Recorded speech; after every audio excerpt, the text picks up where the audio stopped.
तर लॅपटॉप घेतल्यापासून आहे ना मोबाईलचा डाटा लगेच संपून जातो, नेट पुरत नव्हतं, त्यामुळे मग वायफायचं कनेक्शन घेणं सुरू होतं इथे. आणि मग त्यानंतर टी व्ही चालू केल्यामुळे तर मुली तर खूपच खुश झाल्या होत्या. आणि त्यानंतर आमचेच व्हिडिओ चालू केले त्यांनी यूट्यूबला आणि मस्त एन्जॉय करत होते व्हिडिओ बघायला. तर जुने पण काही व्हिडिओ लावले होते त्यांनी, ते पण मी शूट केलं थोडंसं. आणि खूप दिवसातून टी व्ही 7 ते 8 वर्ष झालं आम्ही मुलींच्या अभ्यासासाठी टी व्हीच घेत नव्हतो. तर मग आज टी व्ही चालू केल्यामुळे खूपच खुश झाल्या होत्या त्या.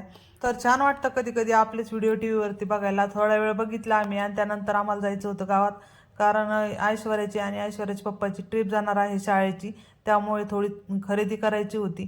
छोटी मोठी खरेदी केल्यानंतर घरी आल्यावर मी त्याच्यासाठी गूळ शेंगदाण्याचे लाडू बनवत होते, कारण ऐश्वर्याला खूप आवडतात आणि प्रवासामध्ये जरा चांगला आहार दिलेला चांगला असतो, त्यामुळे मग गूळ शेंगदाण्याचे लाडू बनवले.